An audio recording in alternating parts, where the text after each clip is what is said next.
xogayaha warfaafinta xisbiga mucaaradka ee wadani Cabdirashiid Xasan Mataan oo maanta ka soo degay gegida diyaaradaha ee magaalada Hargeysa ayaa waxa uu ka hadlay socdaal ugu maqnaa dalal ku yaala qaaradda Yurub. safarkii aanu baxay wuxuu ahaa safar gaaban oo muhiimadiisu ahayd isbarasho bulshada xisbiga wadani waanu isku cusbayn inaan in badan soo barto iyo inaan xoojin u sameeyno danaha xisbiga.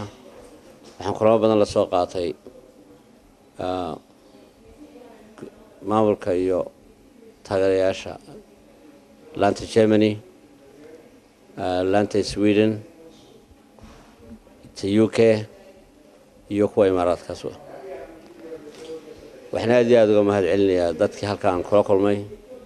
waxaan ku boorinayaa hamigoodii iyo dadaalkoodii ay ugu jireen inay ka midho dhaliyaan ku talagalka xisbiga oo ah sidii isbedel uga dhici lahaa dalka. Cabdirashiid Xasan Mataan ayaa sidoo kale waxa warbaahintu ay wax ka weydiisay inuu ka tanaasulay hankiisii murashaxnimada madaxweyne ku xigeenka. waxaa la waxiga celinaya tartanka musharaxnimadu ma jiro haweeraatay. mas'uuliyiin sarsaro ka tirsan xisbiga wadani oo soo dhaweeyay xogayaha warfaafinta xisbigaasi ayaa iyana la hadlay warbaahinta.